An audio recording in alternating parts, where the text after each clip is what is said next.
Merci beaucoup d'être venu, d'être présent pour cette table ronde qui a comme thème la marche, la ville et la banlieue. Donc, je suis Marie-Pierre Poulin, je suis directrice de la bibliothèque pour le Goethe Institut de Montréal et ça me fait très plaisir de vous accueillir ici ce soir. Avant de laisser la parole à nos invités, j'aimerais vous dire quelques mots sur les origines de cette soirée. Donc, tout a commencé avec la parution en 2013 d'un magazine berlinois qui s'appelle Flâneur. Et donc, nous avons invité ces éditeurs à Montréal. Ils ont accepté, ils ont fait un numéro qui est tout à fait magnifique sur la rue Bernard. Et donc, ces discussions sur le flânage, sur la vie dans la ville, ça nous a inspiré, mon collègue Éric Berthiaume et moi-même, à préparer un dossier sur le sujet pour notre site Internet.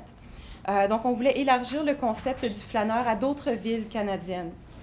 Pour ça, on a contacté des auteurs et des journalistes, dont l'écrivaine Lisa Moore, la poète Sue Goyette, qui nous ont créé des textes sur les sujets, une short story et des poèmes.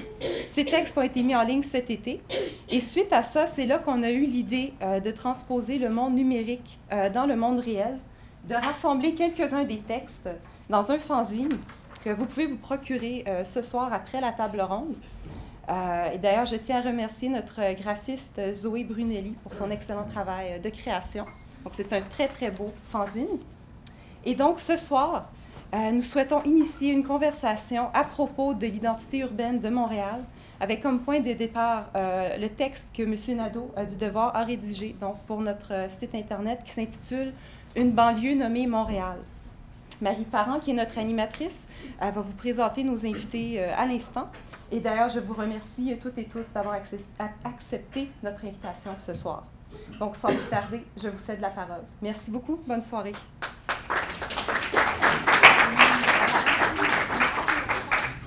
Merci, bonsoir à tous.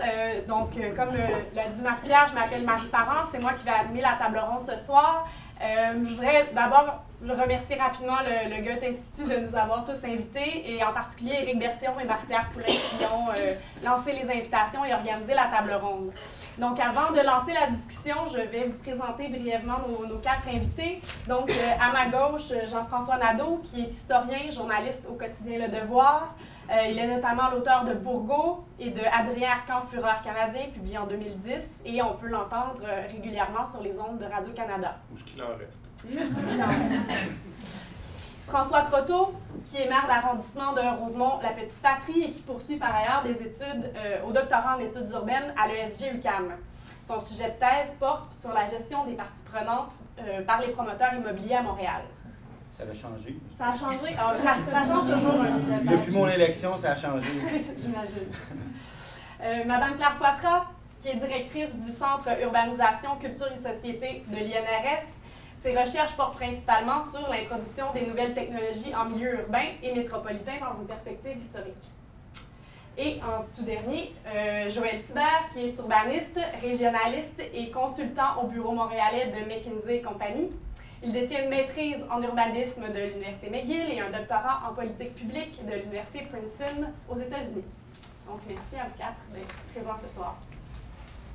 Donc, pour commencer la discussion, je me tournerai vers Jean-François Nadeau, dont le texte, comme l'a dit Marie-Pierre, sert de point de départ ce soir, et peut-être revenir justement sur ce que vous proposez dans ce texte-là.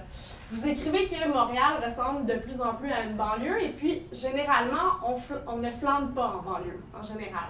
Donc, est-ce que la flânerie est dépassée dans le Montréal du 21e siècle, ou est-ce qu'on peut encore y avoir une pratique de flâneur et découvrir des choses? C'est pas quelque chose qu'on fait beaucoup. Hein. Ça m'est arrivé, moi je voyage assez régulièrement à vélo, la plupart du temps à vélo pour travailler au Devoir qui est juste à côté ici. Puis il m'arrive donc de me promener sur la rue Sherbrooke, puis l'année passée j'arrive au coin de Sherbrooke et Saint-Denis, puis je tombe face à face avec c'est le cas de le dire, avec un immense 4x4 avec deux femmes qui baissent la... Excusez-moi monsieur, mais Laval c'est où? Je dis, mais vous venez d'où? Ils me disent de Laval. Je dis, vous êtes où, là? Ben, au centre-ville. Je dis, ben oui, mais. Elle dit, parce que notre GPS est en panne. C'est quelque chose quand même d'absolument effroyable à l'idée qu'on ne sache pas où se trouve Laval quand on est au coin de la rue Sherbrooke et Saint-Denis, sans GPS. Je veux bien, mais quand même. Cet après-midi, ce que j'aime beaucoup dans mon boulot, il y a plein de choses que je peux vous raconter que j'aime pas, mais c'est de passer du temps avec des gens formidables que je pourrais jamais rencontrer d'aucune espèce de façon. Et cet après-midi, j'ai passé 3 ou 4 heures avec Ralph Gibson, que vous connaissez peut-être, qui était un immense photographe américain, un monsieur assez âgé maintenant, mais qui était un personnage considérable. Et il me disait, un photographe, c'est quelqu'un qui voit. Hein? Il n'y a rien de plus décourageant que les gens qui vous disent « Non, mais en voyage, tu ne devrais pas prendre tant de photos, concentre-toi à voir. » Alors que l'objet même de l'appareil photo permet de voir de plus près. Ça vous recommande de cadrer, de situer un peu mieux où vous êtes. Et il disait cette phrase qui est très belle en anglais, que je vais mal traduire sans doute, mais il disait « Marcher dans la ville aujourd'hui, c'est avoir l'assurance de devenir à travers nos pas eux-mêmes des archéologues de la vie d'aujourd'hui. » Et il y a un peu de ça là-dedans. Hein. L'idée d'être perdu, même en banlieue. Moi, j'ai passé des heures formidables dans le quartier de 10-30, pouvez-vous le croire, à marcher, ce qui est absolument incroyable, parce que là, les gens sortent spontanément, ils pensent que vous êtes quelqu'un de dangereux, parce qu'il n'y a pas de trottoir dans une partie du 10-30, c'est pas fait pour être marché, c'est fait pour être roulé, hein, essentiellement. Les trottoirs ont été roulés eux aussi. Alors, oui, on peut aller partout. Hein? Régine Robin, qui a beaucoup écrit sur les villes, que vous avez lu sans doute comme moi, qui a gagné un grand prix de la Ville de Montréal pour des ouvrages où elle s'amuse à déambuler dans des quartiers tout à fait improbables, que ce soit à Berlin, à Paris, à Montréal, enfin partout, se faisait un jeu d'aller au hasard dans des stations de métro qu'elle ne connaissait pas, sortir et se perdre. Hein? C'est une tradition qui est très ancienne. Walter Benjamin, dont je parle un peu dans le texte, un grand intellectuel allemand, traducteur de Proust en français notamment, a utilisé ça. Mais les situationnistes, Guy Debord, tout ça aussi, ont beaucoup joué de ce concept-là. C'est quelque chose de merveilleux en voyage. Il ne faut pas suivre le routard ou le guide Michelin. Il faut se perdre. Hein. Et éventuellement, on trouve son chemin en se perdant. Il ne faut pas chercher, il faut trouver en se perdant. Messieurs Croteau, Thibert, Madame Poitras, est-ce que vous avez une pratique de flâneur? Puis comment ça influence vos pratiques comme gestionnaire de la ville ou comme urbaniste ou comme chercheur? Je vais commencer. Oh. Moi, je dois dire d'entrée de jeu, oui, je n'ai pas allumé. C'est un peu... c'est un peu bête ce que je vais dire, mais je pense qu'il faut genrer la notion de flâneur. Une flâneuse, ça ne veut pas dire la même chose qu'un flâneur. Alors, je ne peux pas dire que je suis une flâneuse parce que c'est mal perçu d'être une flâneuse, je crois, contrairement. Alors que, je dis ça comme ça. Vous savez, dans la ville, le rapport comme femme qu'on a à la ville est sans doute pas le même qu'un homme peut avoir à la ville. Je pense qu'il faut le reconnaître. C'est comme un principe de base, je dirais. Pour moi, la marche, c'est d'abord un moyen de transport. C'est aussi une manière d'être à l'extérieur, de vivre la ville, d'explorer, de déambuler. Mais c'est très rare que je circule sans but. Pour moi, c'est toujours, habituellement, j'ai une destination où je vais, mais j'utilise la marche comme principal moyen de transport. Donc, je marche beaucoup, mais pour moi, c'est d'abord un moyen de transport. Et ce qui me semble important dans une ville, c'est la question de la marchabilité, qui est bien développée en ville, mais qui n'est pas du tout en banlieue. Et c'est très peu une préoccupation, peut-être pas des urbanistes, parce qu'eux, ils répondent à une commande, mais sans doute des promoteurs et aussi des élus pour qui la marche c'est vu comme étant quelque chose. Finalement, c'est quand on n'a pas d'argent, qu'on n'a pas les moyens, qu'on doit marcher, sinon, ça se fait en automobile. Monsieur Thibert? On les a dit. Pour ma part, en fait, c'est drôle, la marche, c'est vraiment un élément central de mon existence. J'ai été camelot pendant très longtemps. Ça n'existe plus aujourd'hui, en fait, ce métier-là, parce que ça se fait par auto, parce que plus personne ne reçoit le journal à la maison. J'ai marché les rues du plateau à 4 h du matin pendant des années, à monter d'escalier, à livrer des journaux. J'ai marché beaucoup sans but précis, vraiment. Moi, quand j'avais 16-17 ans, on ne pouvait pas encore entrer dans les bars, on allait sur Montréal, on allait dans des endroits un peu improbables, dans les endroits où il y avait peu de gens, justement, pour se sentir un peu délinquant. J'ai marché en banlieue, j'ai habité en Anjou quand j'étais jeune, et j'ai marché aussi avec, entre autres, Bartek, qui est ici, qui est un des membres fondateurs de Marcher à la région. Donc, j'ai aussi marché, je marche depuis 5 ans, en fait, à travers la grande région métropolitaine de Montréal. Dans le but principal. Nous expliquer Oui, d'accord, on va peut-être y revenir plus tard, mais en gros, j'ai une grande préoccupation. le sujet de ma thèse de doctorat, c'était finalement la gouvernance des villes, régions. Et j'ai comme senti un malaise en me disant, mais moi qui est Montréalais, qu'est-ce que je vais dire sur quelque chose que je connais pas? C'est un territoire que je connais pas de mes pieds, de mes sens. Et je me suis dit, ben, en fait, c'est rien d'original. C'est des géographes français du 19e siècle, Patrick Geddes en Écosse, il y a plein de gens qui ont fait ça. Louis Mumford aussi dans la région de New York dans les années 20, Benton McKay. Donc, il y a plein de... Il y a tout un... D'ailleurs, c'est très genré, ça, c'est intéressant. Les gens qui font 100 km à pied tout seuls, c'est effectivement presque seulement des hommes. Et on est un groupe, on était un petit groupe de 5 au début, on est rendu presque 50 aujourd'hui qui le faisons chaque année. Et on parle de campagne. Et le but, c'est vraiment d'aller vers le centre de Montréal et de ressortir de l'autre côté. De quelle campagne? N'importe quelle campagne. Ben, je veux dire, les trajets... L'idée, non, mais attendons-nous, là. L'idée, c'est vraiment de sentir à travers le déplacement, à travers la marche, le milieu qui change. Donc, on commence toujours dans un champ, peu de choses près. Là. La première année, on a parti à l'ouest d'Oka, on est allé jusqu'au Mont-Saint-Hilaire. La deuxième année, on a fait Kanawake-Lachenay. Après ça, l'Assomption, 10-30. L'année passée, on a fait Sainte-Julie, Sainte-Anne-de-Bellevue. Donc, toujours... Donc, à travers ça, j'ai pris effectivement goût à non seulement marcher, et là, je vais peut-être introduire un concept, je ne suis pas dilué pendant la salle, il aimerait ça si je le cite. La promenabilité. En fait, c'est que à force de marcher 100 km, tu réalises que c'est bien un petit bout de rue qui est marchable, mais ce qui est encore mieux, c'est de pouvoir marcher 10 km sans arrêt et sur un parcours qui est intéressant. Et ça change un peu la manière. Quand on choisit où on marche à la région, on ne va pas nécessairement passer que sur les rues commerciales. On va essayer de trouver un parcours qui a un mélange d'ombre, de lumière, d'eau, de verdure, donc de vie, d'espace vide. Et donc, je dirais que donc, ma recherche maintenant, à travers la marche à Montréal, c'est d'essayer de trouver comment, par exemple, me rendre du plateau à Rosemont, parce que je sais que c'est une grande préoccupation, les accès à Rosemont sont tous un peu étranges, on passe en dessous de viaducs et tout ça. Trouver une manière de le faire que ce soit agréable.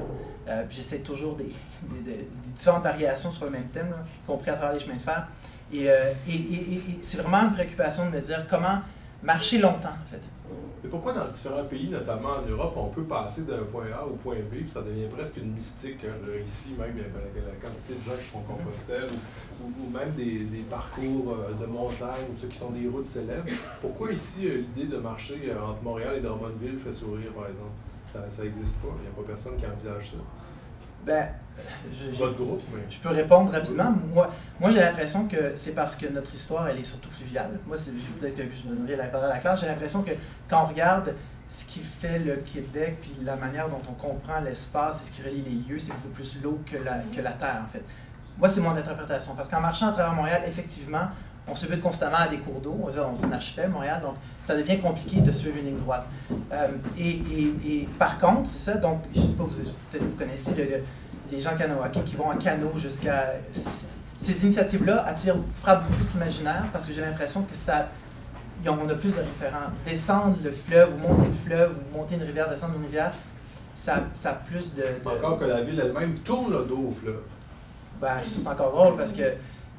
Je ne parlais pas dans le micro, mais je ne sais pas si ça va, on s'entend tous. Moi, j'ai l'impression que, à part les de Montréal, où moi j'ai grandi, qui effectivement tourne le dos au fleuve, presque toutes les municipalités dans la région de Montréal donnent sur l'eau, en fait. Ouais. Quand on est sur la rive nord, qu'on va de Terrebonne jusqu'à Sainte-Marthe sur le lac, tout est orienté autour de l'eau. En fait, j'ai réalisé en sortant de Montréal, de l'île, que finalement l'eau est beaucoup plus présente dans la vie de beaucoup plus de gens que moi je l'imaginais. Parce que des gens qui habitent à 2 coins, 3 coins, 4 coins de rue du bord de l'eau, à Montréal, il y en a des centaines de milliers. Là. En tout cas, j'exagère peut-être le chiffre, mais je veux dire Laval aussi, même si effectivement il y a beaucoup de maisons qui sont construites sur le bord de l'eau, l'accès n'est pas nécessairement est certainement pas très facile, mais l'eau est quand même très présente. Mais un des éléments peut-être qui explique ce manque d'intérêt pour la marche ou la promenade dans nos villes, c'est que il faut se rappeler que le développement des villes de banlieue, et quand je parle des villes de banlieue, je parle de Rosemont, parce que Rosemont, dans les années, au début du siècle dernier, on vendait les terrains en disant acheter un nouveau terrain dans une banlieue de Montréal, et Rosemont était une banlieue de Montréal. Et le concept de banlieue s'est développé davantage au Québec à partir du phénomène de motorisation des déplacements. Et on n'a jamais développé nos villes en fonction des déplacements humains, de la marche, principalement, comme ça a pu l'être en Europe. Et nos déplacements en ville se sont avant tout misés sur une motorisation, sur une mécanique. L'aménagement de nos villes aussi s'est fait en fonction de cette motorisation. On n'a pas apprivoisé le territoire avec nos pieds, très peu. Moi, je viens de Terrebonne et j'ai appris à découvrir Montréal en la marchant. Et c'est simplement quand je suis déménagé, j'ai découvert la ville et j'ai apprivoisé la ville uniquement grâce à mes pieds. J'ai appris à reconnaître les lieux de cette ville-là par mes pieds, alors que en voiture, on ne prend pas le temps d'observer le paysage, on ne prend pas le temps d'observer les incohérences de cette ville-là ou d'une ville et la beauté des incohérences. Et on vient un peu détaché au territoire. On se détache de notre sensibilité au territoire lorsqu'on n'est pas à pied non plus. Et tranquillement, Montréal commence, comme ville, à découvrir l'intérêt de remettre l'humain dans le cœur des déplacements d'une ville. Et c'est un phénomène qui est lent, qui s'est fait lentement, qu'on commence à découvrir, heureusement, mais on n'est pas encore arrivé. Et moi, je suis un peu d'accord qu'on a encore l'esprit banlieusard, même dans nos quartiers de Montréal, parce que la ville a été construite sous le format d'une banlieue. Même nos quartiers de Rosemont-la-Petite-Patrie, Onsic, Villeray, c'était développé en pensant que c'était la banlieue de Montréal. Et à ce moment-là, ça inculque aussi une culture de nos mentalités, de nos modes de vie. Et la banlieue, a toujours franchi les fleuves, les rivières.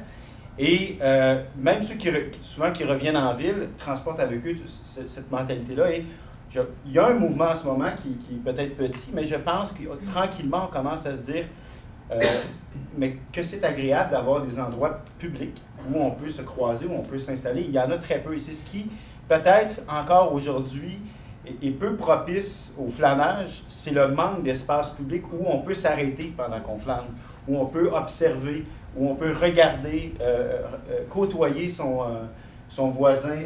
Il y a très peu d'endroits pour ça. Promenez-vous sur n'importe quelle rue, et, que ce soit Saint-Laurent, juste ici, puis comptez le nombre de bancs qu'il y a sur le trottoir pour que vous preniez une pause et observez autour de vous. Il y en a très peu. Et c'est peu convivial. On pense rarement à l'aménagement de notre ville, qu'il y a un humain peut-être qui va se déplacer. La place du festival, c'est un exemple incroyable. C'est un endroit où on n'a pas envie d'arrêter. Honnêtement, c'est un parking à festival. C'est ça, exactement. Et on n'a pas pensé qu'il y aurait peut-être des gens qui auraient aimé ça, s'asseoir, prendre un café, discuter. Oh, non, pas du tout.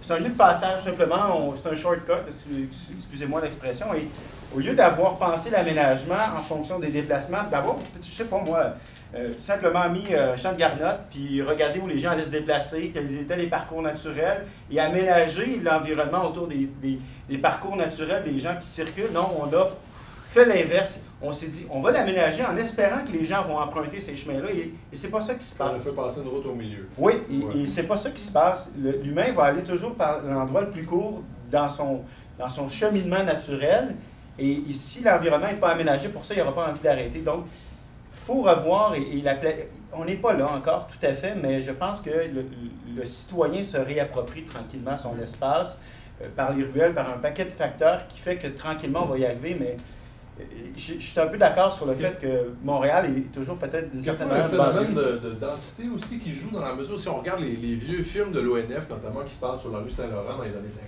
il y a du monde, ça grouille de monde, il y a des auvents là, qui descendent sur les commerces, puis ça bourdonne, mais c'est pas filmé en une seule journée, ils n'ont pas mis des milliers de figurants comme ça, il y a du monde tout le temps.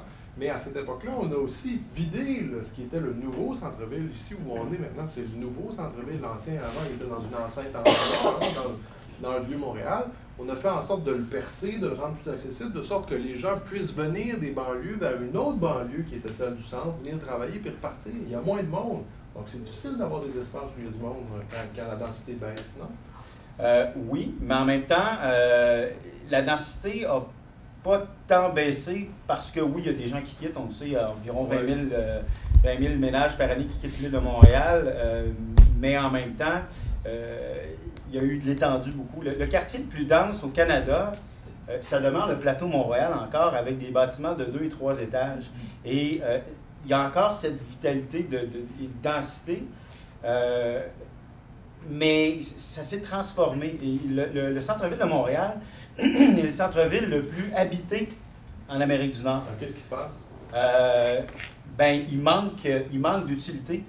Il manque d'endroits où on sort. Le centre-ville est mort le soir.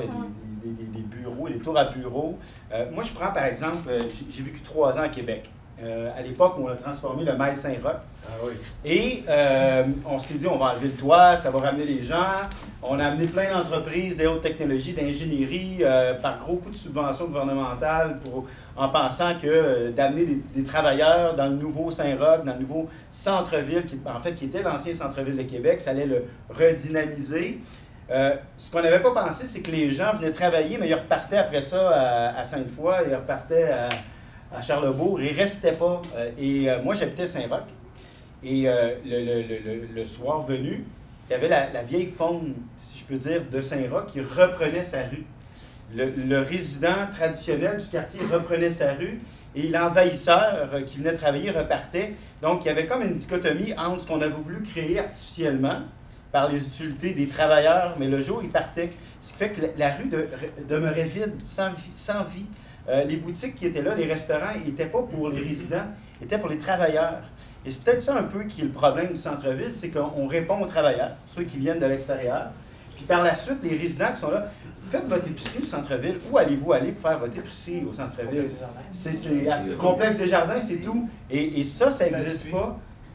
Mais c'est terrible. La place du PA sur Sainte-Catherine-Ouest. Vous avez pas l'air d'accord que le centre-ville ici... Bordeaux, Adonis, Montréal. Non, c'est ça. C'est clair. Non, mais c'est parce que... Non, peut-être juste deux remarques comme ça. Je pense qu'il faut faire attention. Quand on parle de banlieue, on parle de quoi? Je comprends que Rosemont était une banlieue parce qu'elle n'a pas été annexée. Mais il en reste pour moi que c'est pas si différent de certains quartiers centraux. Bon, je veux dire, ça reste que on peut considérer que c'est de l'urbain quand même. Non? Oui. Même si c'est initialement c'était une ville de banlieue parce que c'était indépendant de la ville de Montréal. Tout est urbain aujourd'hui. Ça n'a pas été conçu en fonction de l'automobile. C'était les tramways qui amenaient les gens se déplacer. Donc, il y a eu les banlieues des tramways qui ont été importantes avant l'arrivée d'automobiles. L'automobile arrive relativement tardivement à Montréal par rapport à d'autres grandes villes nord-américaines. C'est plutôt au début des années 60. C'est pas tout de suite l'après-deuxième guerre. Donc, quand on parle de banlieue, je pense qu'il faut être un peu, comme dire de quoi on parle. Et si on parle de certains secteurs de Laval, oui, mais il y a certains secteurs de Laval qui sont relativement denses en termes de tissu urbain, cadre bâti. Alors, il y a beaucoup de diversité dans la région métropolitaine. Je pense qu'il ne faut pas prendre Montréal et les banlieues. Il y a de la banlieue en ville. Je sais pas, je pense à, par exemple, le secteur Redpath Crescent, qui est dans la ville de Montréal, n'est-ce pas? C'est très urbain, ça. Vous voyez un petit lotissement dans le Mont-Royal qui ressemble plus à Westmount. Bon, c'est en ville, mais bon. Bref, je pense qu'il faut mieux décrire peut-être le tissu urbain duquel on parle pour parler de jardins. Oui, Cité Jardin, voilà, là aussi. Puis aussi, c'est la question, la marche, qu'est-ce que ça veut dire? Pour nos parents, mes parents, marcher, c'est comme c'est les pauvres qui marchent. Pour moi, c'est un luxe de marcher, mais selon les générations, c'est-à-dire la conception de la marche est complètement différente. Donc, il faut inciter les gens à dire que la marche, c'est pas un truc parce qu'on n'a pas d'argent. Pourquoi? C'est parce que j'ai du temps à perdre? Non, mais je considère que je prends ce temps-là pour penser, ça sert à autre chose. Mais c'est pas considéré actuellement en Amérique du Nord comme étant quelque chose d'agréable et qu'on est privilégié de pouvoir le faire. Ça l'a été, par contre, il y a une longue tradition. Comme moyen de déplacement? Comme façon d'envisager, comme façon d'envisager le monde. Oui. Pas pour les ouvriers de Montréal, Non, mais c'est ça, parce que nos conceptions de la ville sont historiquement ancrées. Nos mentalités, justement, notre façon de... notre idée de la ville, ou même notre idéal de la ville, il est ancré dans un imaginaire, une culture. Puis, est-ce que quand vous marchez dans Montréal, et justement, différentes représentations, si la marche ne fait pas partie, par exemple, tant que ça, de notre culture, peut-être parce que ça appartient pas tant que ça à notre idée de la ville en Amérique, ou est-ce que ça appartient à une idée plus européenne de la ville? Est-ce que... Je sais pas, il y a une idée de la pauvreté qui est indéniable. Le caricaturiste du Devoir, Robert Lapalme, qui était haut comme ça, mais dont j'étais un grand ami, disait que lui, systématiquement, pour franchir la montagne, pour aller travailler auprès de son père, qui sablait pendant la crise des années 30 des planchers dans Westmount, pour économiser le 5 sous du tramway, il franchissait volontiers la montagne à pied au complet.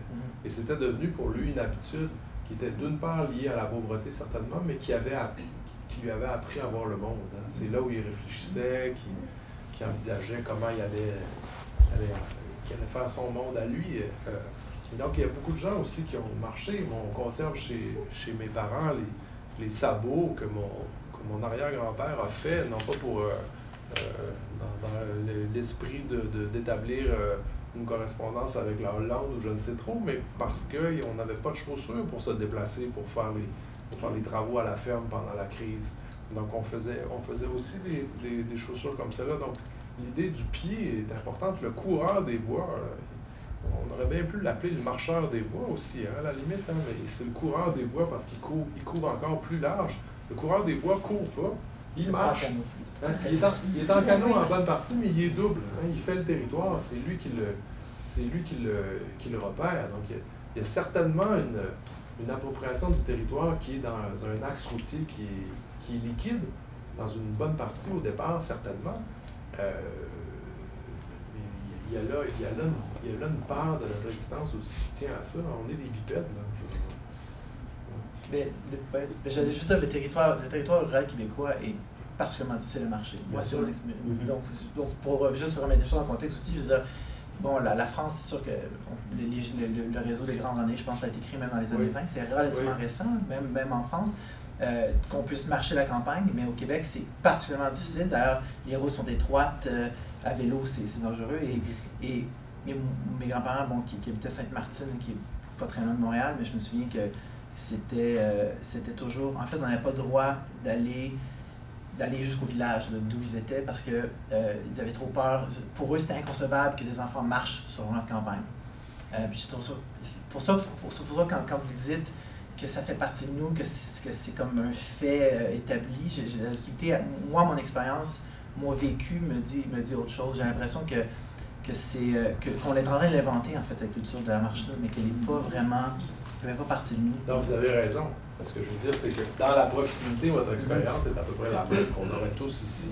Mais dans la durée, je pense que c'est quelque chose qu'on retrouve plus qu'on est en train d'inventer. C'est quelque chose forcément qui existe à un moment donné. Forcément. Mais les préjugés sont très tenaces. Moi, je vais reprendre des exemples que je vis dans mon travail au quotidien où souvent quand on tente de refaire l'aménagement de nos rues en ajoutant plus d'espace pour les piétons, pour les cyclistes, la plupart des commentaires qu'on reçoit des gens qui s'opposent à un espace plus, je dirais, important des piétons, des cyclistes, c'est « moi, je paye des taxes, pourquoi eux, il y aurait plus d'espace? » Comme si le piéton et le cycliste n'étaient pas un payeur de taxes. Et donc, comme si, parce qu'on est à pied et à vélo, c'est parce qu'on est pauvre. Parce que si on paye des taxes, nécessairement, on est riche et on se déplace en voiture. Et c'est quelque chose qui revient souvent dans le discours de ce préjugé du marcheur et du cycliste ou de la personne qui prend le transport en commun ou de la personne qui fait ses courses à pied. Nécessairement, ça doit être parce qu'il n'y a pas les moyens d'avoir une voiture pour le faire, parce qu'il faut être fou pour faire ça en voiture. Et il y a ce préjugé tenace. Et ça revient constamment dans le discours que moi je vis là, au quotidien, dans mon travail. C'est vraiment quelque chose qui est fréquent. Puis vous, Mme Poitras, est-ce que chez vos étudiants, vous trouvez le même préjugé? Peut-être pas chez les étudiants. Non, chez les jeunes, c'est bien différent. Oui, je pense qu'il y a vraiment il y a un effet de génération. Là. Moi, j'ai l'impression que c'est appelé à changer, dépendamment de si on a vécu ça. Mais c'est sûr que quelqu'un qui est né en banlieue, qui va être habitué à toujours faire ses déplacements en automobile, qui va y résider, qu'il y a des gens de plus en plus... Pendant longtemps, la ville, c'était un lieu de transition. On vivait, c'est-à-dire on naissait en campagne ou en banlieue, on venait étudier en ville, puis on restait, puis on retournait en banlieue. Mais de plus en plus, en fait, les gens, ils n'ont même plus à passer par la ville. Donc, quelqu'un qui passe toute sa vie dans un milieu suburbain où c'est pas possible de se déplacer autrement qu'en automobile, pour lui, il n'y a pas d'autre alternative. Là. Donc, c'est le passage en ville, je pense, qui amène, j'ai l'impression qu'il nous amène à voir ça autrement. Les compagnies automobiles vivent une crise en ce moment en fait, ils vont vivre une crise éventuellement.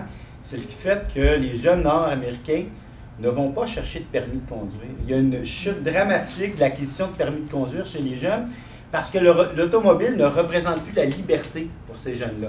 La liberté, elle se trouve ailleurs. Elle se trouve, oui, bon, dans l'iPad et dans les téléphones intelligents, mais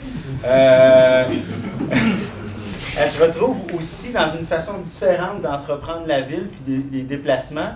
Et souvent, j'entends les gens, mon fils a 21 ans, n'a pas de permis de conduire, et je suis inquiet. Je dis, mais pourquoi, maman, le métro est à côté, je prends mon vélo, je fais ça. Et donc, il va y avoir inévitablement un re-questionnement sur l'utilisation de l'espace urbain par cette nouvelle génération qui ne voit pas la voiture comme un élément de liberté quand on devient adulte. Au contraire, il voit ça comme une prison, une contrainte plutôt qu'une liberté. Et ça, c'est... je pense qu'on n'a pas conscience encore de l'impact que ça va avoir dans 10, 15, 20 ans. Ça va être majeur. Ben, vous me corrigerez si je me trompe, mais il me semble bien dans l'histoire, je ne me souviens plus du nom de ce monsieur qui est mort aujourd'hui, qui avait écrit une histoire du tramway à Montréal, qui laissait bien entendre dans les années 50 qu'au fond, une bonne partie du travail de désinvestissement de la ville à l'égard du tramway était pilotée en bonne partie par l'industrie automobile, qui elle-même souhaitait limiter au maximum toute possibilité de se déplacer autrement que par les roues en caoutchouc. Hein, ça a été pire que ça. GM a acheté tous les tramways à Montréal pour tranquillement... non, ça c'est aux États-Unis. Aux États-Unis, dans les villes, je ne suis pas certaine. Ben, moi, en tout cas, l'information que j'avais eue... Ouais. Et on a démantelé le réseau, puis même comme on n'était pas capable de vendre les wagons de tramway, puis on a fait une foire où on a brûlé ce qui restait des tramways montréalais. Il y a eu un démantèlement, j'ai vu des photos de cette espèce de gros feu de camp de wagons de tramway. Un démantèlement planifié. Et donc, c'est qu'on en dit quoi, la ville a enseigné à ses citoyens à ne pas marcher, relativement. Mais moi, je serais curieuse de savoir quand vous faites marcher la région, puis que vous marchez à Brossard ou à Laval, comment ça se passe, puis comment aussi, c'est quoi votre interaction avec les automobilistes ou avec d'autres marcheurs qui seraient là pour d'autres raisons? Ou... Mais c'est sûr qu'on est un groupe de 40, il y a ça, certains endroits c'est frappant, visiter, là, sur les voies de service, ce genre de choses-là. Là, on attire l'attention, les klaxons, sur des choses comme ça. Mais il y a certaines personnes qui s'arrêtent pour nous demander ce qu'on fait, mais je vous dirais que, en fait, il y a quelques moments inconfortables, comme sur la 117, je pense que c'était bien ça, Bartek, quand on marchait. C'est qu'en fait, c'est très difficile d'aller de Montréal au Mont-Saint-Hilaire sans marcher sur le bord de l'autoroute. On peut aller sur le bord du Richelieu, mais il y a un bout où c'est juste presque impossible, à part faire un détour de 25 km. Ça m'a étonné. Il y a des moments comme ça où je me suis dit, waouh, c'est étrange de se dire que Montréal-Saint-Hilaire, c'est quand même pas si loin, c'est quand même 2 lieux. Il y avait juste pas moyen vraiment de le marcher autrement que de marcher carrément sur l'autoroute. Oui, il y a des moments qui sont un peu, où on sent que clairement l'environnement n'est pas fait pour qu'on soit là. Mais je dirais que par contre, et c'est là que j'en reviens aux moyens de transport, on parlait du développement des banlieues autour de Montréal. C'est beaucoup le chemin de fer en fait qui Sainte-Thérèse et compagnie. Et quand on suit les chemins de fer, plus ou moins, on est correct, en fait. Les chemins de fer, ils tracent des lignes à travers le territoire où souvent on a créé le long des chemins de fer des voies piétonnes et tout ça. Au cas, c'est la même chose. Là. Et c'est drôle parce que les années où on a réussi à suivre le chemin de fer, de manière générale, là, soudainement, on passe dans la ville comme si de rien n'était. C'est le deuxième cours d'eau, les chemins de fer. Oui, effectivement. Mais non, mais c'est vrai que définitivement, les autoroutes, c'est beaucoup ça qui, finalement, créer de la discontinuité dans le territoire. Parce que sinon, il y a de la continuité, je dirais, je vais reprendre une chose que je pense que Claire a dit, c'est qu'il y a une sorte d'incongruité, pour moi, qui existe à la fois à Montréal et ailleurs. Donc, moi, j'ai l'impression que c'est l'urbanité montréalaise, peut-être qu'on peut voir autrement, que c'est mais tu sais, des tours, comme l'endroit où était l'Institut Goethe autrefois, une espèce de manoir montréalais sur Cheval, à côté d'une tour brune, en briques brunes.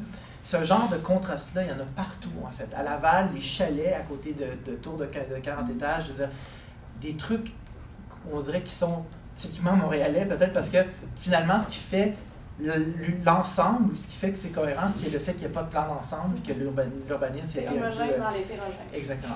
Mais on finit par juste accepter ça. En tout cas, moi, en marchant, je l'ai vraiment beaucoup plus compris et j'ai commencé à l'apprécier, ça. Cette espèce de cohabitation de choses étranges. Et ça se retrouve partout dans le territoire. Donc, Donc oui, il y a de la discontinuité, il y a un manque de continuité, mais il y a aussi de la continuité, en fait.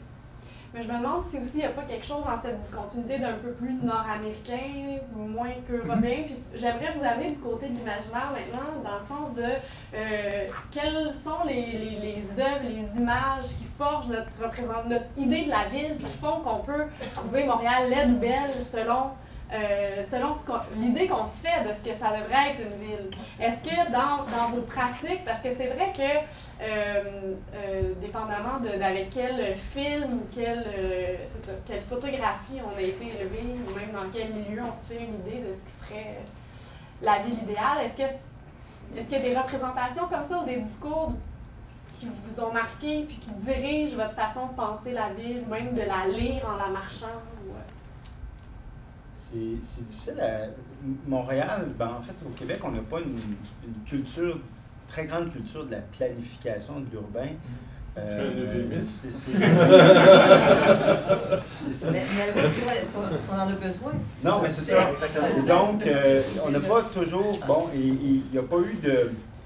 À une certaine époque, on a construit beaucoup de... Il y a eu des promoteurs qui ont développé rapidement la ville et on voit souvent nos maisons enrayées. C'est souvent pour des gens, le patrimoine bâti de nos quartiers centraux se rattache beaucoup à cette sensibilité, cet imaginaire de ce qu'est un quartier. Puis souvent, quand il y a des projets qui sont proposés, quand on arrive à quelque chose qui vient vraiment se démarquer dans le milieu, là, on vient vraiment créer un débalancement, on choque l'imaginaire des gens qui s'étaient formés une espèce je dirais, de vision du quartier ou de ce que devrait être leur quartier.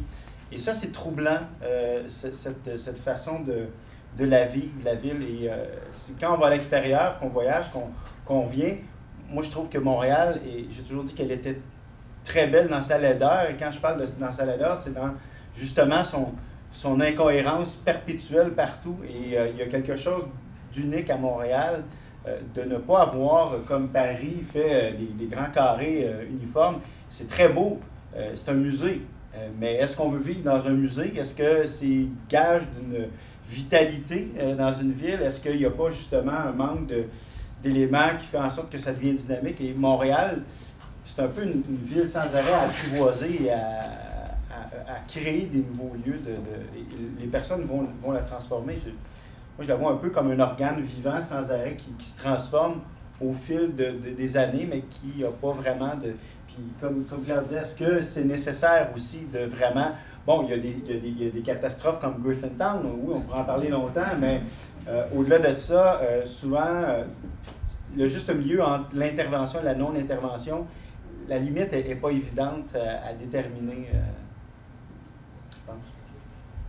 J'ai envie de juste dire rapidement, moi, il y en a plusieurs, là, des représentations de Montréal littéraire en particulier, qui me frappent, comme Alexandre Chenevert de Gabriel Roy, par exemple, ou La petite patrie Claude Jasmin, mais celle peut-être qui, pour moi, qui est peut-être l'essentiel, qui me parle le plus, c'est La nuit de Jacques Ferron. C'est où il part de Longueuil, avec le pont. prend un taxi, mais le fait qu'il y ait ce mouvement aussi, où il rentre dans la ville, puis bon, c'est une espèce de fable un peu difficile à suivre, là. Il y a des moments qui sont un peu loufoques, mais moi, c'est ça que quand je me rappelle Montréal, quand je ne suis pas, c'est ce sentiment-là que... Et c'est pour ça que moi, j'ai pas l'impression, en fait, de marcher en banlieue quand je marche à Montréal, parce qu'il y a une sorte d'imprévu toujours possible à Montréal. C'est toujours possible d'être surpris. En tout cas, moi, quand j'ai l'impression que je marche dans mon quartier, maintenant centre-sud, mais que ce soit même ailleurs, j'aime le fait que il y a des fortes chances que je tombe sur quelque chose d'inusité, en fait. En banlieue aussi, hein? Oui, certainement. Peut-être, effectivement. Ça, c'est pas vrai, effectivement. J'ai pas beaucoup marché la nuit en banlieue, je vous l'accorde. Mais c'est ça. Moi, c'est le loufoque, c'est la possibilité de l'improbable. J'ai l'impression que ça existe, ça a toujours existé. Puis peut-être parce qu'on a une grande tolérance, peut-être de choses parfois qui sont moins tolérées ailleurs. Ça prend du temps que la police réagisse, des fois quand les gens font des choses un peu... non, mais peu importe c'est quoi la raison, il y a des manifestations un peu particulières, évidemment les balcons. Le fait que le chez-soi privé déborde sur la rue, c'est sûr que ça fait partie de ça aussi. On est témoin de scènes intimes chez nos voisins ou chez des gens autour de nous qu'on verrait peut-être pas ailleurs. J'aime bien votre référence parce que c'est vrai que chez Perron, le tout croche devient magique. Ça nous apprend aussi à le voir d'une manière positive. Il y a quelque chose de fantasmagorique. Ouais, exactement. Ouais. Puis ça se passe d'ailleurs comme proche d'ici, non? C'est dans le quartier chinois, puis un peu... Oui. Dans d'autres livres, il parle beaucoup de villes genre quartier, Longueuil. Ouais. Madame Poitras, je sais que vous aviez... Oui, non, mais j'allais dire, moi j'ai pas vraiment de conception de la ville idéale. En fait, ce que j'aime dans les villes, bon, une des questions qui t'avait été posée, c'est quelles sont nos références culturelles ou, bon, moi, j'aime ça dire que je suis un pur produit de la postmodernité. J'ai pas honte, là. Quand j'ai étudié à l'université, on nous faisait lire La condition postmoderne de Lyotard. Alors, c'était à l'époque où anything goes. Alors, le bric-à-brac, le collage, les montages, les choses mélangées. C'est ça que j'appréciais, puis c'est ce que j'aime dans les villes. Moi, j'aime pas les villes où tout est léché, tout est réglementé, l'affichage. Quand je me promène, où c'est ce qui a marqué mon imaginaire, bon, le cinéma, moi, c'est fin des années 70, j'ai honte à le dire, le Saturday Night Fever, hein, quand même, ceux qui ont connu ça. C'est les vieux quartiers de New York, de Brooklyn. C'est incroyable, je prends des photos quand je voyage, puis c'est le même genre d'image que je photographie, que j'ai vu dans les films, puis c'est même pas conscient, là. Le film, c'est vraiment... Puis c'est aussi les villes anglaises, un peu tout croche, les années 70 aussi, les quartiers en difficulté, les films de Spike Lee, qui sont la plupart du temps, ça se passe dans Brooklyn, donc c'est du monde est dans la rue, ça crie au lieu d'aller sonner aux portes, donc c'est l'espèce de côté un peu, comment dire, animé, mais pas programmé, la vraie vie ordinaire, avec les choses ordinaires, tout ce qui est plus banal. Moi, c'est ce que j'aime dans les villes. Si je vais visiter, c'est ça que j'ai envie d'aller voir. C'est pas des choses spectaculaires et extraordinaires. Moi, j'ai le sentiment que Montréal, comme le Québec tout entier, a beaucoup vécu pour le regard de l'autre pendant très, très longtemps. Si on regarde une histoire du tourisme au Québec, par exemple, pendant très, très longtemps, c'était The Beautiful Old Quebec. C'était l'idée qu'au Québec, un peu, on faisait de la projection de Maria Chapdelaine, une possibilité qu'on a de vivre dans un passé qui n'est jamais fini. Hein. Ce monde où rien ne peut jamais disparaître parce que tout n'a jamais fini de vivre. Et on a essayé de maintenir ça très longtemps en faveur du tourisme aussi. Toute la publicité des années 30 est faite en bonne partie sur ce rapport-là. Alors, il se passe ceci de particulier. À la fin du 19e siècle, en Allemagne, on invente un truc formidable qui va connaître un succès extraordinaire, ça s'appelle la carte postale. Moi, je viens d'un tout petit village des cantons de l'Est qui s'appelle Courchire, qui est à 20 minutes de Sherbrooke, puis des fois, on a l'impression que c'est à 1 heure de Moscou. C'est vraiment au milieu. Et un jour, je suis tombé sur une carte postale de mon village. Mon village, c'est 1500 personnes. Enfin, c'était 1500 personnes au moment où j'étais là. Et puis sur une deuxième, quelques années plus tard, puis une troisième, puis une quatrième. Puis moi qui ne suis pas collectionneur de ce genre de choses, je me suis mis à les accumuler pour le seul plaisir. Et finalement, j'en ai 40 ou 50 pour un tout petit village. C'est-à-dire qu'à l'époque, la beauté a été traduite par une expression, c'est-à-dire beau comme une carte postale. Et peu de temps après, le beau comme une carte postale est devenu, c'est comme au cinéma. Le cinéma, la vue animée est devenue l'idéal de la beauté. Donc, les films dont on parle. Et aujourd'hui, le cinéma lui-même est devenu un succès d'année d'autres choses. On a l'impression que le cinéma est construit sur une suite de tableaux qu'est-ce qui a pris le dessus, en fait, dans la représentation imaginaire du monde aujourd'hui? C'est le jeu vidéo, hein, dont le budget annuel d'affaires est nettement plus développé que celui du cinéma. Hein, il faut s'en rendre compte. Et Montréal est un des piliers de ça, maintenant, la création de jeux vidéo. Alors, les films, même, maintenant, sont conformes à des points de vue à vol d'oiseau basculés qui ressemblent beaucoup donc à l'univers des jeux vidéo. Alors moi j'ai l'impression beaucoup que nos quartiers maintenant sont comme des tableaux de jeux vidéo. Hein. On conçoit mal par exemple que le Vieux-Montréal a des pavés. On se désole par exemple quand le Hydro-Québec perce des trous. C'est Hydro-Québec qui a percé des trous là, récemment sur la rue C'est Gaz Métropolitain. C'est Gaz Métropolitain, mais avec le même résultat, toujours est-il qu'ils ont enlevé des allées complètes de pavés. Et là, on va dépenser de l'argent pour maquiller ça, pour faire du simili-pavé véritable, pour que ça ait l'air d'une vieille ville. Parce que dans une vieille ville, il y a du pavé. Par contre, à côté du devoir, toutes les fois qu'on fait des travaux, on a des amoncellements de pavés roses en granit qui apparaissent. Mais il est hors de question dans une ville, dans un centre-ville vu d'un point de vue américain, d'avoir des pavés. C'est pour le Vieux-Montréal, les pavés. Hein? Donc, il y a cette incapacité à la fois de dépasser le cadre touristique de la vision carte postale. On fait des tableaux d'espaces définis dans certains endroits. Et bien sûr, c'est une ville où il y a un mélange des genres.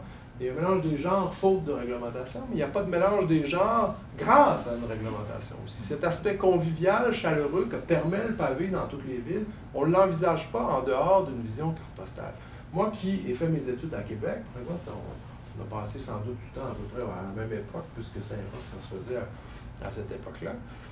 C'est assez extraordinaire de voir que le temps où j'étais aux études, le vieux Québec, la vieille ville, s'agrandissait. Hein? Il y avait des immeubles du 17e siècle, tout d'un coup, qui rejaillissaient de leur centre. C'est absolument extraordinaire, c'est une vieille ville qui s'agrandit. C'est la vision Walt Disneyesque, d'une certaine façon, de la ville, c'est-à-dire qu'il y a un décor d'idées préconçues qui finissent par pas être habitées. Alors, on pourrait-tu avoir, par exemple, dans le centre-ville de Montréal, qui est un univers d'hiver, on vit dans un monde quasi polaire pendant quelques mois de l'année, comment ça se fait qu'il n'y a pas une maudite patinoire publique dans le centre-ville de Montréal? Comment ça que les gens ne peuvent pas patiner? Oui, mais c'est pas beaucoup ça. Il y en a du monde là, ici. Lui dit, il y a plein de gens qui pourraient venir patiner sur cette place des spectacles où il y a des lumières avec des lampions. Oui, bon, hein, il doit y avoir moyen d'avoir quelque chose pour que la vie existe, pour vivre en commun. Hein. En dehors d'espaces définis, on va patiner au parc Maisonneuve, puis on va regarder des petites lumières qui scintillent sur le parking des festivals. Peut-être pour disons, commencer à clore la discussion, j'aimerais vous entendre sur les possibilités futures. On dit souvent que les banlieues et la ville se développent sans se regarder, s'ignorent dans leur développement. Ce qui m'a intéressé, c'est que quand on parle de la perspective du piéton, justement, on se rend compte de ces ruptures-là souvent, mais on se rend compte aussi des possibilités de continuité entre les deux. Puis, est-ce que vous voyez que ça pourrait être possible? Est-ce que la perspective du piéton peut servir à long terme à penser le développement de la ville, mais aussi en rapport avec sa banlieue? Ben, sans me voir me faire le porte-parole de la CAE, mais le plan métropolitain de Management et Développement de Montréal parle beaucoup de TOD, Transit Oriented Development, là, qui est un type d'urbanisation qui se veut marchable, justement, autour des stations de train, tout ça. Il est trop tôt pour dire si ça va fonctionner, mais pour ceux qui ça a été adopté quand? Il y a 2012. Et il y a des gens à la salle certainement qui en connaissent plus que moi sur ça. Moi, je me base sur les quelques exemples qui sont un petit peu plus vivants. Là. Il y aurait Sainte-Thérèse. Pour ceux qui sont allés au centre de Sainte-Thérèse récemment, c'est vrai que ça a changé beaucoup, mais il faut dire qu'il y a un maire particulier qui a commencé à faire ça dans les années 80. Il fallu, donc il y a toute une histoire derrière Sainte-Thérèse. C'est pas arrivé du jour au lendemain, mais c'est vrai que c'est un village dévitalisé qui s'est réurbanisé. Et effectivement, les gens marchent à Sainte-Thérèse plus qu'ils ne marchaient. Saint-Hilaire, par contre, ça n'a pas tout à fait le même effet. On a l'air d'une station de train avec juste une banlieue qui a grandi autour d'elle. Donc, la possibilité existe, mais j'ai l'impression que ça va prendre un peu de temps parce que c'est comme la première fois finalement qu'on s'est... C'est pas comme c'est la première fois qu'on s'est donné dans la région de Montréal des règlements. On a dit qu'il faut qu'il y ait un certain pourcentage de la croissance qui se fasse autour de ces zones-là habitées. Ça va être intéressant de voir si pour une fois la réglementation favorise la marche. Moi, j'ose espérer que oui. Mais ça va prendre 20 ans avant de savoir. Dans les cas des quartiers centraux comme Montréal, le PMAD, le schéma d'aménagement qui s'en vient de la ville, va avoir peu d'impact parce qu'on a déjà atteint les seuils de densité qui sont prescrits dans le PMAD, ce qui fait que nous, au point de vue de la densité, C'est quoi ça, le PMAD? Le plan d'aménagement et de développement. Et ensuite, le schéma doit être concordant avec le PMAD. Bref, on tombe dans la complexité des règlements d'urbanisme, mais nous, en tout cas, le pari qu'on a fait dans notre cas, c'est de se dire que la meilleure façon de réhabiter l'espace public, c'est de permettre aux citoyens de l'habiter sans qu'on le prenne en main, sans qu'on lui dise comment l'habiter. C'est souvent ça le problème, on attend de se faire dire comment occuper le domaine public, on nous gère. Hein? Voici comment vous allez vivre dans cet endroit-là, puis vous allez l'occuper, puis vous avez le droit de faire ça, pas le droit de faire ça, et on est très encadré, on était une société qui était souvent très, très paternalisée, si je peux dire, ou maternisée, peu importe, là, mais sans faire de sexisme, là, mais j'essaie justement de ne pas en faire, mais il y a quelque chose de ce qu'on appelle la communauté chez les anglo-saxons, où la communauté se prend en main elle-même, où un peu la ville se retire et tout le monde travaille ensemble. Et je pense que c'est une manière de se réapproprier l'espace et de la visiter. Nous, on a fait, je vais donner un exemple de ce qu'on a fait, par exemple, on a permis aux citoyens de planifier, d'aménager et d'entretenir eux-mêmes les ruelles vertes. On s'est retiré. On dit les ruelles, c'est un espace public. L'espace public appartient à tout le monde, puis est à vous. Les riverains de la ruelle, prenez la ruelle, transformez-la selon ce que vous avez envie de faire. Et là, le phénomène, c'est qu'on a mis un affichage, ruelle verte ici, et là, il y a des gens qui font des parcours, qui se promènent pour aller visiter les ruelles vertes que les gens ont aménagées. Ils commencent à avoir même des jardins de papillons, donc les gens vont voir, il y a des thématiques. Et là, tranquillement, on commence à transformer et on y va à pied.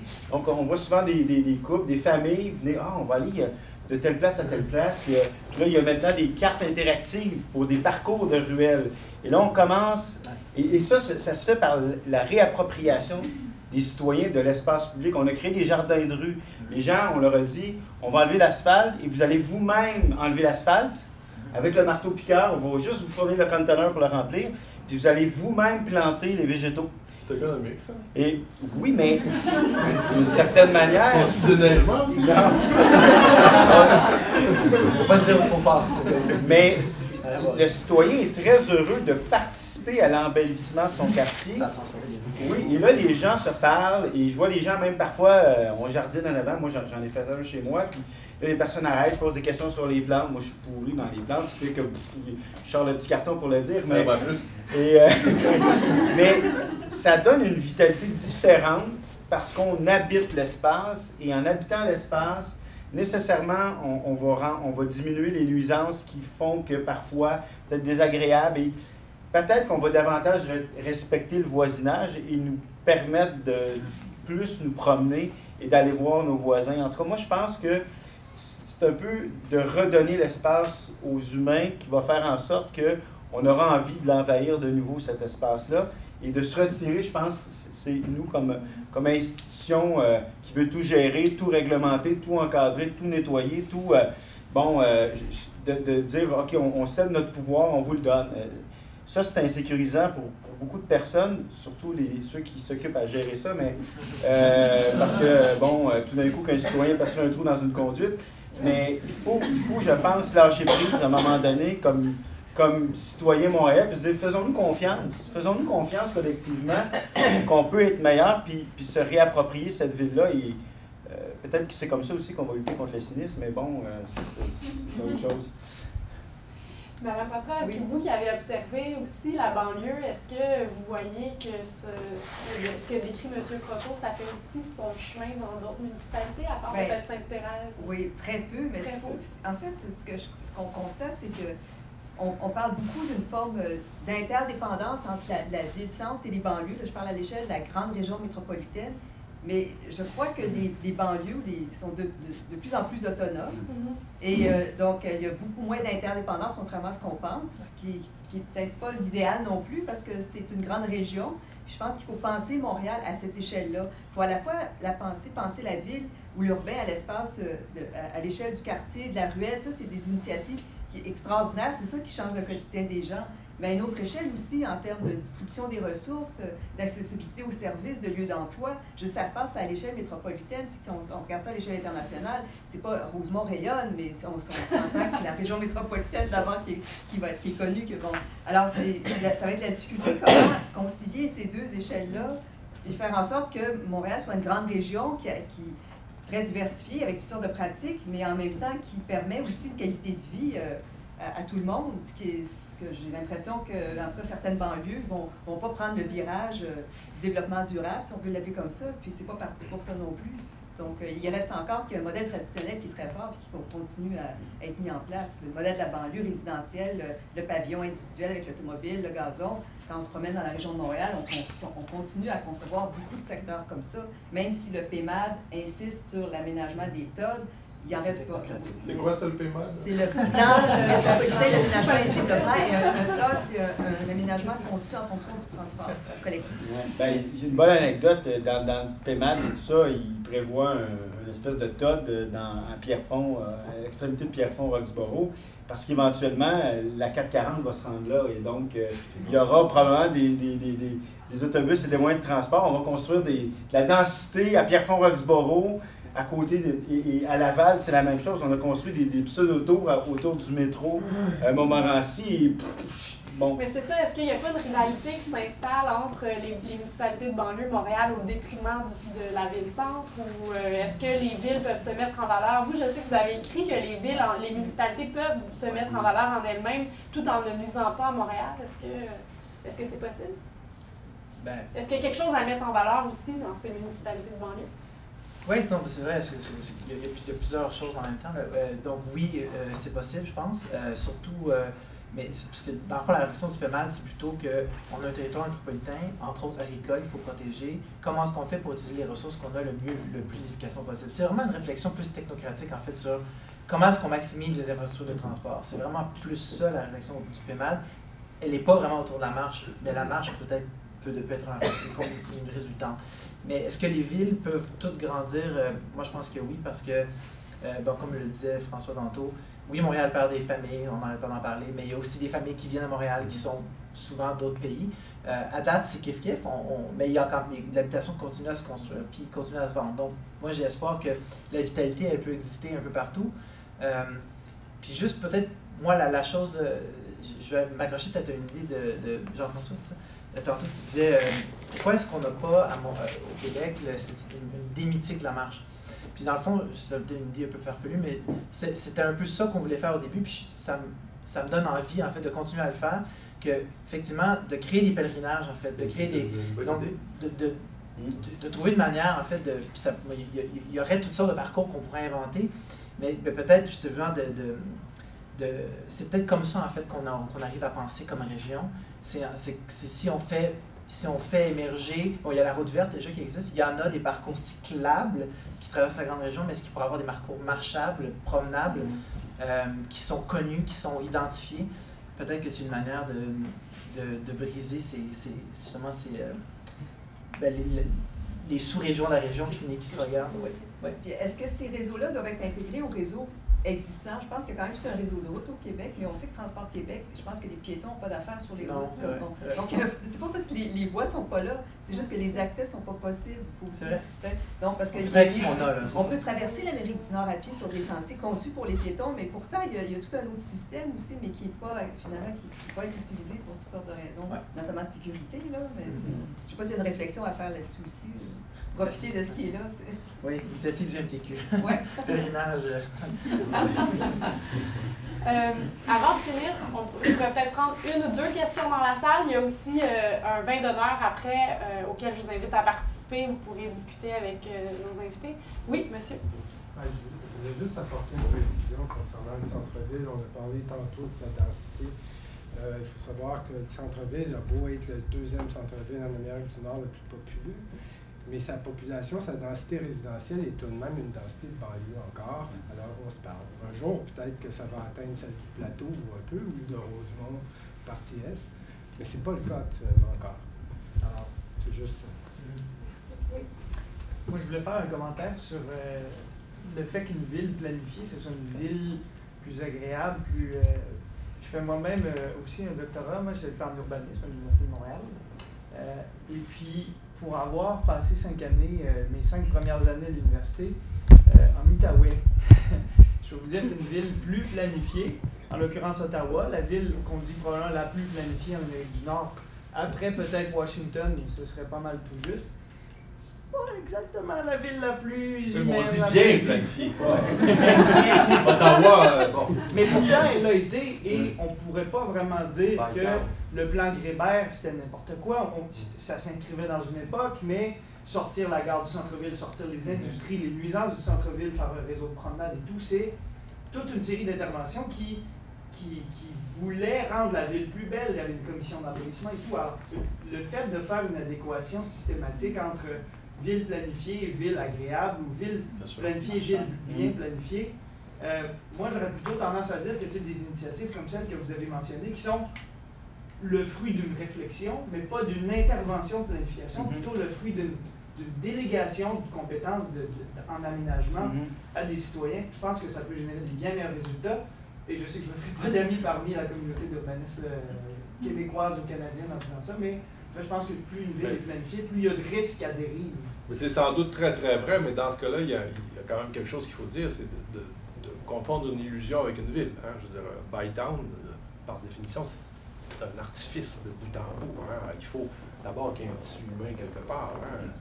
Ottawa, c'est une fiction politique d'abord et avant tout. Là, mais je ne parle pas du tout d'une position politique à l'égard des partis, là, mais c'est une fiction pratique politique pour instaurer une capitale où il n'y avait aucune raison d'en avoir une. Je pense qu'il y a le juste milieu qui est toujours dur à trouver entre jusqu'où on planifie ou jusqu'où on ne planifie pas. C'est toujours une question d'équilibre qui est jamais évidente à trouver, bien évidemment. Puis je me rapporte toujours à Griffintown, qui est vraiment, je pense, qu'on va être une tragédie avec le temps, puis on pourra s'inspirer comme le Stade olympique, quoi ne pas faire dans l'avenir, mais il y a quelque chose de, je pense, d'important dans notre réflexion collective, c'est peut-être de désinstitutionnaliser cette planification-là, à savoir sortez-la des institutions publiques traditionnelles qui sont prises dans, je vous dirais, une mécanique de planification très rigoureuse, très encadrée par des formes de travail très institutionnalisées dans les méthodes. Non, on ne peut pas faire ça, pas parce que c'est comme ça. Et donc, je pense que sortir et donner ça à l'extérieur, laisser la communauté la prendre en main et dire ce qu'elle désire vivre au quotidien dans un quartier, peut-être une forme de planification beaucoup plus intelligente et organique, je dirais, et vivante, que quelque chose d'écrit dans un cahier, dans un bureau qui ne prend pas compte de ceux qui doivent vivre à cet endroit-là. C'est un peu anarchiste, vous, dans le Non, je veux dire, c'est comment, pas que c'est pragmatique, mais c'est, on valorise ce qui est déjà en place ou ce que les gens veulent faire, veulent avoir. C'est ça, on n'appelle pas ça de la planification, mais c'est une forme d'intervention qui est tout à fait légitime, parce que des grands plans d'urbanisme, là, actuellement, ça ne se réalise pas, ça reste des grandes idées, des grandes orientations. Si je peux juste apporter pour moi une nuance à ça, je suis assez d'accord avec ce qui s'est dit, avec l'intervention de monsieur aussi. Par contre, Montréal, puis encore une fois, je vais citer Tino Barreau, mais c'est une république de marchands. Et beaucoup des choses à la fois belles, mais aussi moins belles de Montréal sont résultat du libre marché. Et quand on laisse la planification aux autres, ben il y a des gens qui s'en occupent. Donc, je veux dire, la ville, elle a un rôle d'équilibrer les intérêts publics et privés. Et juste un exemple, on peut aimer ou ne pas aimer Angus, okay? C'est pas magnifique, en fait, c'est plutôt même très ordinaire, mais la planification surtout la phase 1, où on a intégré des coopératives d'habitation, du logement social, du logement au prix du marché. Aujourd'hui, quand on s'y promène et qu'on ne sait pas que ça existe, c'est parfaitement intégré. Et ça a été réfléchi, donc ça a été planifié. Il y a des cas comme ça où, si on veut faire coexister des populations, dont le projet aussi qui est en train de se développer, je pense, c'est un peu similaire, à côté du parc Pélican, exactement. Donc, la planification a un rôle, mais le rôle, c'est surtout de protéger finalement les intérêts publics quand il y en a qui sont légitimes, qui sont importants. Donc, en fait, quand je parlais de communauté, c'était pas de corporatisme, mais de planification. Au contraire, c'est de sortir l'entreprise privée puis de laisser plus le citoyen acteur. Le citoyen peut être aussi entreprise. Oui, et que l'institution a un rôle de protection des dérives un peu qu'on a vécu, puis parce que justement à Griffintown, c'est parce qu'on n'a pas, on a laissé le libre choix. Mais il y a quand je parlais d'intégrer davantage, c'est surtout les gens de venir d'exprimer le besoin de ceux qui vont vivre là, plutôt que d'imposer le besoin de ce qui devrait être. Ouais. Et c'est pas évident de trouver des... Moi j'ai une question, qu'est-ce qui s'est passé avec la seule rue piétonne qu'on a à Montréal, là, qui est la Prince Arthur? Les loyers, ben, il y a des T'es loyers, arrivé avec ça? des loyers de 30 le pied carré, en gros. C'est ce qui s'est passé. C'est fou. Des loyers de 30 le pied carré qui, finalement, aujourd'hui, ne sont pas justifiés en fonction de l'achalandage. C'est une dynamique qui, à un moment donné, sur les commerciales, les restaurants font monter les loyers, les bars, puis à un moment donné, ben, il n'y a rien d'autre que des restaurants de bar qui peuvent y survivre, sauf que ceux qui y sont ne survivent pas. Donc, finalement, les propriétaires attendent de trouver la personne qui va payer le loyer. C'est tout petit, là. Fait qu'imaginez, ils sont pas capables d'avoir ça, juste ça. Imaginez le reste. Mais il va y avoir une correction. Je pense que ça va. Moi, en tout cas, j'ai confiance. À un moment donné, On part de loin. les gens vont réaliser, OK, ça a changé. C'est plus la rue où les gens, justement, de la banlieue venaient manger au restaurant grec. C'est autre chose. Mais il y a encore des piétons sur Prince-Arthur. C'est ça qui est fascinant. Il n'y a plus de magasin, mais tous les matins, les gens qui marchent vers McGill, il y a encore des centaines de métro personnes. Sherbrooke jusqu'à Saint-Laurent. C'est le lien entre le quartier latin. Oui.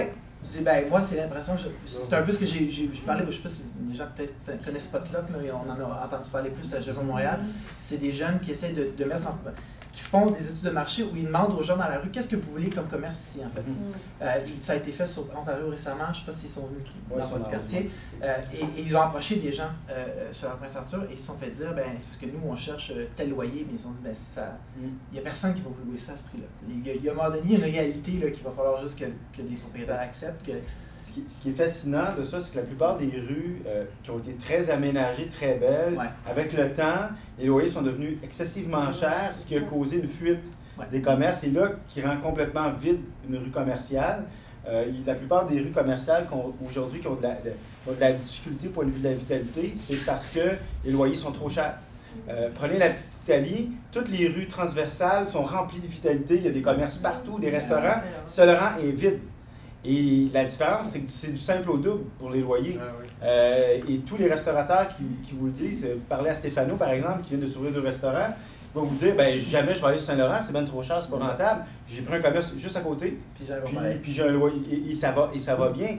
Et donc, à un moment donné, il devra y avoir une prise de conscience à quel point c'est bon pour la vitalité de nos quartiers de laisser ça aller, que les locaux, les vitrines vides sur des grands pans de nos rues.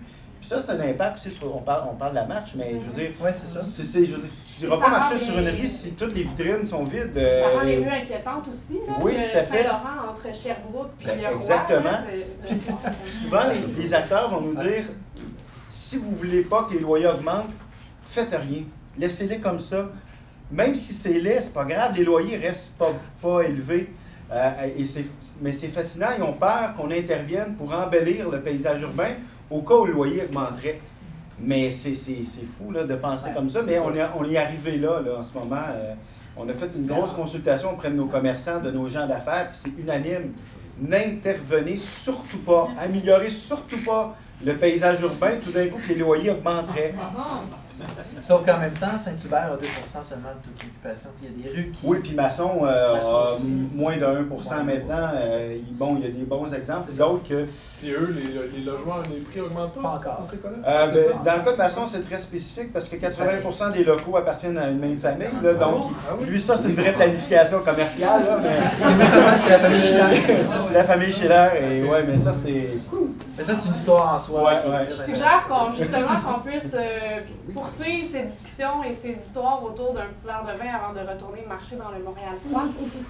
Merci à vous quatre, Joël Hubert, Claire Poitras,